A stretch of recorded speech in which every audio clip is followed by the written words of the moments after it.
Mheshimiwa Waziri Mkuu, serikali chini ya Wizara ya TAMISEMI inatekeleza sera yake ya elimu bila ada kwa shule za umma kwa maana ya kuanzia darasa la kwanza mpaka kidato cha 4.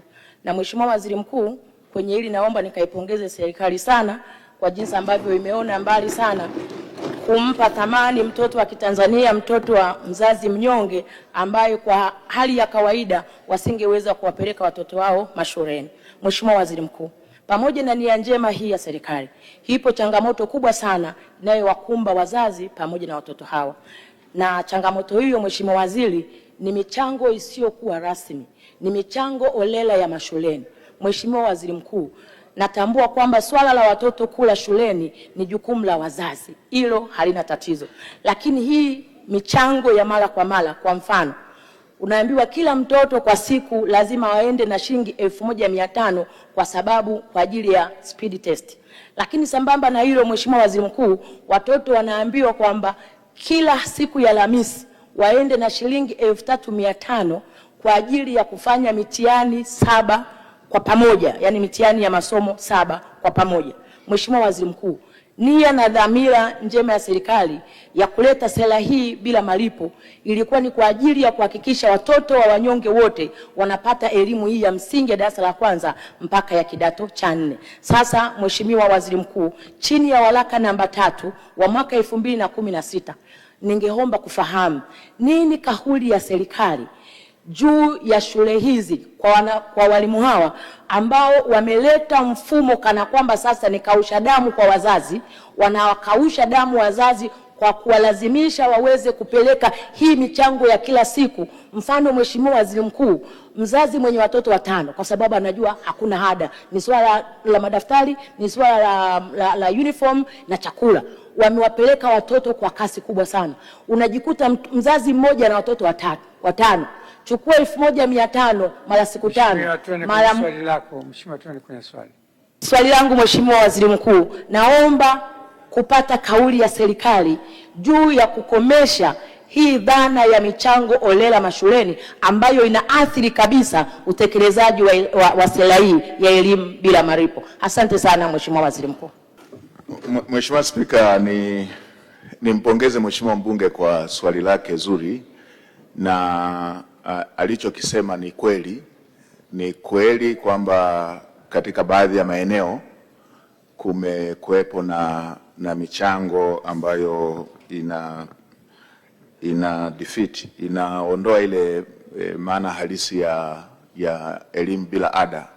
Mheshimiwa Spika, ni kweli pia michango hiyo ikiwa mingi ina athari kwa watoto na kwa wazazi na familia hizo, hasa familia ambazo hazijiwezi. Mheshimiwa Spika, ninasema ni kweli kwa sababu nilipokuwa ziara katika mkoa wa Katavi, alikuja mama mmoja kati ya wananchi waliouliza maswali, akasema mwanae amekosa masomo kwa takriban miezi 2 naenda 3 kwa sababu aliambiwa asiende shule mpaka aende na mchango wa takriban shilingi 50,000, ambalo ni jambo baya.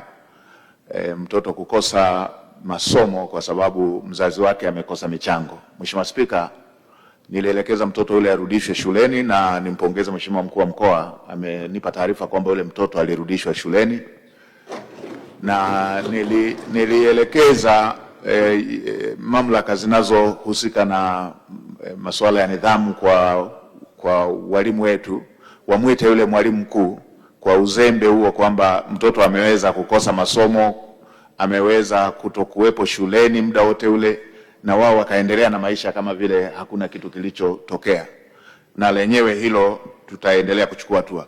Mheshimiwa Spika, Mheshimiwa mbunge ameweka wazi kwamba yapo mambo ambayo ni ya msingi, na mimi niwapongeze walimu katika maeneo mengi wamefanya hivyo kwa nia njema ya kutaka watoto wafanye vizuri, bila kwenda moja kwa moja tu kwenye eneo hilo ambalo pengine limepitiliza na kuleta athari. Lakini pia tutambue walimu wamejitoa sana katika baadhi ya maeneo kwa initiative zao kuhakikisha watoto wa Kitanzania wanafanya vizuri. Na Mheshimiwa Spika, bunge lako tukufu linatambua kwamba kwa wingi wa watoto ambao wameendelea kuongezeka kwa vipindi tofauti, ikiwemo hii sera ya elimu bila ada, lakini pia na reentry programs ambazo zililetwa, imesababisha katika baadhi ya maeneo uwiano wa walimu kwa wanafunzi hauko sawa. Kwa hiyo walimu wanajitahidi wale kwa uchache wao ili kuhakikisha watoto wana cover syllabus zote zile. Kwa hiyo niende tu kwenye hoja hii ambayo mheshimiwa mbunge ametoa. Nimetoa waraka ambao unatoa miongozo ya masuala yanayohusu michango. Moja ya michango ambayo tunakubaliana nayo ni endapo tutataka watoto wapate chakula shuleni, tukasema hata wangekuwa nyumbani wangepata chakula anyway. Kwa tukasema hili si jambo linaloleta mzozo, na hata katika baadhi ya shule, hata katika baadhi ya maeneo hawajaona kama ni tatizo. Lakini michango mingine ambayo inapitiliza, tumesema lazima ifuate mwongozo na iwe na ukomo.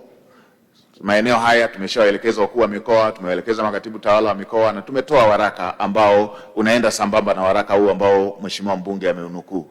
Tulikuwa na baadhi ya maeneo ambayo yalikuwa yanajitokeza, shule zetu hizi zinakuwa na walimu wanaojitolea na wanalazimika walimu wale walipwe nje ya utaratibu ule wa walimu walioajiriwa. Nimeelekeza halmashauri zote ziweke bajeti za mapato ya ndani kuweza kuhakikisha kwamba walimu wale ambao wanawaongezea kwa ajili ya kuwafundisha watoto wetu walipwe kutoka katika vyanzo vile, kwa sababu wazo lenyewe la kuwa na walimu wa kutosheleza ni wazo zuri, kwa sababu hata sisi hapa waheshimiwa wabunge mnakumbuka kuna wakati kulikuwepo na utaratibu, enzi zile kulikuwepo na utaratibu wa tuition. Wakati mwingine tulikuwa tunamuelewa mwalimu wa tuition kuliko yule anayefundisha hata pale darasani. Kwa hiyo wazo la kuwa na walimu wanajitolea si jambo baya, lakini walimu hawa hawapaswi sasa kuanza kulipwa na wazazi. Nchi yetu haijataka wazazi kuajiri walimu kwa ajili ya watoto wao. Kwa hiyo mamlaka ya serikali za mitaa pale ambapo pana uhitaji huo wajiratibu, watumie mapato ya ndani kuweza kuhakikisha kwamba badala ya kwenda kwenye michango watumie mapato ya ndani kuweza kuhakikisha wanakava masuala ya aina hiyo. Na Mheshimiwa Spika, pia kwa kuwa tunaenda kwenye utekelezaji wa mitaala mipya, tutaendelea kuboresha, mahitaji yanaendelea kuongezeka katika kumwezesha mtoto aweze kusoma vizuri. Kwa hiyo tutaendelea kuboresha pia bajeti ya serikali, kwa sababu kingine kinachosababisha haya ni ufinyu wa bajeti. Tutaendelea kuboresha bajeti ya elimu, bajeti ya serikali kwenda kwenye sekta zetu za elimu, ili kuweza kuhakikisha kwamba shule zetu hizi zinajitosheleza kibajeti ili kuweza kutimiza yale malengo ambayo walimu wanataka wafanye kwa ajili ya kuwawezesha watoto kuelewa na kufaulu vizuri masomo yao.